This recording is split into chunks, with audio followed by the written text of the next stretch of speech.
بسم اللہ الرحمن الرحیم۔ الصلاۃ والسلام علیک یا سیدی یا رسول اللہ وعلی آلک و اصحابک یا رحمت للعالمین۔ تمام بہن اور بھائیوں کو السلام علیکم۔ میرے عزیزو، آج اس ویڈیو میں دعا مانگنے کی فضیلت اور ہماری دعائیں قبول کیوں نہیں ہوتی اس کے بارے میں بتاؤں گا۔ دعا کیا ہے؟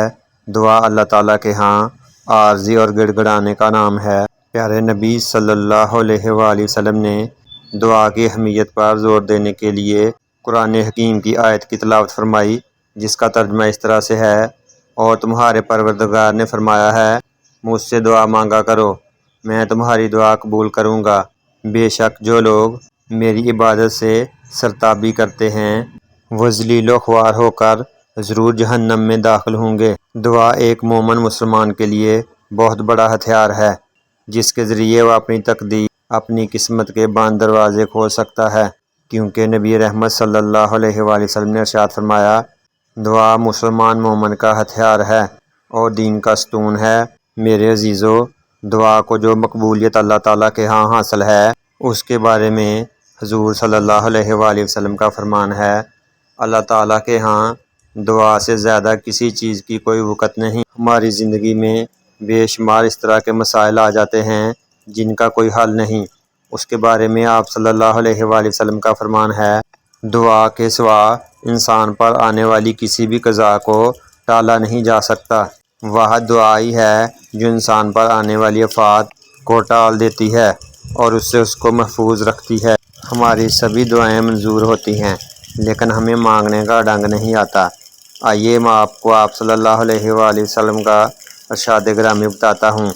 آپ صلی اللہ علیہ وآلہ وسلم نے فرمایا، جو اللہ سے نہیں مانگتا اللہ تعالیٰ اس بندے سے ناخوش ہوتا ہے، اور ساتھ ہی فرمایا، تمہارا رب بڑا ہی حیا و کرم والا ہے۔ جب کوئی بندہ دونوں ہاتھ اٹھا کر دعا کرتا ہے تو حدیث مبارکہ کا مفہوم ہے کہ اللہ تعالیٰ کو اس کو خالی ہاتھ واپس لوٹاتے ہوئے شرم آتی ہے۔ تو میرے عزیزو، ہم ہاتھ اٹھا کر تو دیکھیں، رب سے مانگ کر تو دیکھیں، دل سے یکسوئی کے ساتھ مانگ کر تو دیکھیں، پھر دیکھنا وہ کیسے کیسے عطا کرتا ہے۔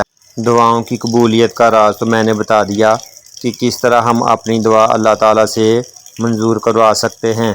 آئیے اب میں آپ کو بتاتا ہوں کہ ہماری دعائیں قبول کیوں نہیں ہوتی۔ ایک مشہور بزرگ گزرے ہیں جن کا نام حضرت ابراہیم ادم بلخی ہے۔ ان سے لوگوں نے سوال کیا، حضور کیا وجہ ہے اللہ تعالیٰ ہماری دعائیں قبول کیوں نہیں فرماتا کہ ہماری دعائیں روک لی جاتی ہیں؟ تو حضرت ابراہیم ادم بلخی رحمۃ اللہ علیہ نے فرمایا، تم خدا کو جانتے ہو مگر اس کی اطاعت نہیں کرتے، کیونکہ قرآن مجید میں ارشاد ہے، آتی اللہ و آتی الرسول، اللہ اور اس کے رسول کی پیروی کرو۔ تو ہمیں خود کو دیکھنا چاہیے کہ جس خدا نے ہمیں اتنا زیادہ نوازا ہے، کیا ہم اس کی اطاعت کر رہے ہیں؟ کیا ہم اس کا حکم مان رہے ہیں؟ پھر آپ نے فرمایا، رسول اللہ صلی اللہ علیہ وآلہ وسلم کو ہم پہچانتے ہیں مگر ان کی پیروی نہیں کرتے، تو ہماری دعائیں کیسے قبول ہو سکتی ہیں؟ کیونکہ ہماری زندگی کا مقصد ہی اللہ اور اس کے رسول صلی اللہ علیہ وآلہ وسلم کی پیروی کرنا ہے۔ آپ صلی اللہ علیہ وآلہ وسلم کی اطاعت کے بغیر کچھ بھی نہیں ملنے والا۔ کائنات میں ہر شے کی قبولیت کا راز آپ صلی اللہ علیہ وآلہ وسلم ہیں۔ جب ہم نے ان کو خوش نہیں کیا تو اللہ تعالیٰ ہماری دعائیں کیسے قبول فرما سکتا ہے؟ پھر حضرت ابراہیم ادم رحمۃ اللہ علیہ نے فرمایا، قرآن کریم پڑھتے ہو مگر اس پر عمل نہیں کرتے۔ پھر آپ نے فرمایا، اللہ تعالیٰ کی نعمتیں کھاتے ہو مگر اللہ تعالیٰ کا شکر ادا نہیں کرتے، کیونکہ اللہ تعالیٰ کا ارشاد ہے، میری نعمتوں کا شکر ادا کرو میں تمہیں زیادہ دوں گا۔ ناشکر بندے کو تو ہم خود ہی پسند نہیں کرتے، تو اللہ تعالیٰ پھر کیسے ہماری دعا کو قبول فرما سکتا ہے؟ پھر آپ نے فرمایا، تم سب جانتے ہو کہ جنت صرف ان لوگوں کے لیے ہے جو اللہ تعالیٰ کی اطاعت کرتے ہیں، مگر ہم لوگ اللہ تعالیٰ سے جنت کی طلب ہی نہیں کرتے۔ پھر فرمایا، ہماری دعا اس لیے قبول نہیں ہوتی، ہم سب جانتے ہیں دوزخ گناہ گاروں کے لیے ہے، مگر ہم جانتے ہوئے بھی اس سے نہیں ڈرتے، حالانکہ ہمیں یہ حکم ہوا ہے کہ دن میں ہم 3 بار اللہ تعالیٰ سے جنت مانگیں، اور وہ بھی جنت الفردوس، اور دن میں 3 بار ہی دوزخ سے آزادی کی پناہ مانگیں۔ تو سوچیں ہم کتنی بار اللہ تعالیٰ سے یہ دعا مانگ رہے ہیں۔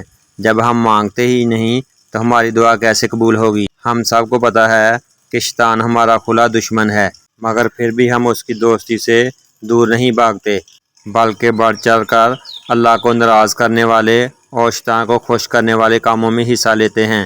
تو پھر ہماری دعا کیسے قبول ہو سکتی ہے؟ پھر حضرت ابراہیم ادم بلخی رحمۃ اللہ علیہ نے فرمایا، ہم اپنے عزیز و اقارب کو خود اپنے ہاتھوں سے قبر میں دفن کرتے ہیں، مگر اس سے عبرت ہی نہیں پکڑتے کہ ہم برائی سے ہٹ کر سیدھے راستے پر آ جائیں۔ پھر فرماتے ہیں، موت کو ہم سب برحق جانتے ہیں، مگر اپنی عاقبت کا کوئی سمان نہیں کرتے۔ پھر فرماتے ہیں، دوسروں کی چغل خوری اور ان کے عیب ڈھونڈتے ہیں اور لوگوں کو بتاتے ہیں، مگر ہم نے کبھی بھی اپنی برائیوں، اپنی کوتاہیوں کو ترک نہیں کیا۔ جب ہم سب ایسے اعمال میں مصروف رہیں گے جو اللہ تعالیٰ کی ناراضگی کو دعوت دیتے ہیں، تو میرے عزیزو، ایسے لوگوں کی دعا کیسے قبول ہو سکتی ہے؟ آپ صلی اللہ علیہ وآلہ وسلم کی احادیث سے ثابت ہے، جو ویڈیو کے شروع میں بتائی ہیں، دعا صرف اسی کی قبول ہوتی ہے جو اللہ تعالیٰ سے خشوع و خضوع کے ساتھ دعا مانگتا ہے۔ ٹوٹے بھجے اور روکھے دلوں سے دعا کی ہوئی دعا قبول نہیں ہوتی۔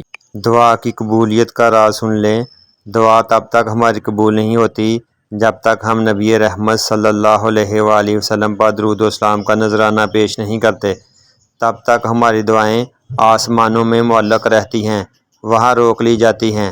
جیسے ہی ہم نبی رحمت صلی اللہ علیہ وآلہ وسلم پر درود کا نذرانہ پیش کرتے ہیں تو ہماری دعائیں اللہ تعالیٰ کی بارگاہ میں پیش کر دی جاتی ہیں، اور جو دعا نبی رحمت صلی اللہ علیہ وآلہ وسلم کے نام کے، نبی رحمت صلی اللہ علیہ وآلہ وسلم کے وسیلہ سے بھیجی جائیں، اس کی مقبولیت کے 100% چانسز ہیں۔ تو میرے عزیزو، جب بھی دعا مانگیں تو نبی رحمت صلی اللہ علیہ وآلہ وسلم کا وسیلہ اور واسطہ دے کر دعا مانگیں، تو پھر دیکھنا ہماری دعائیں کیسے قبول اور منظور ہوتی ہیں۔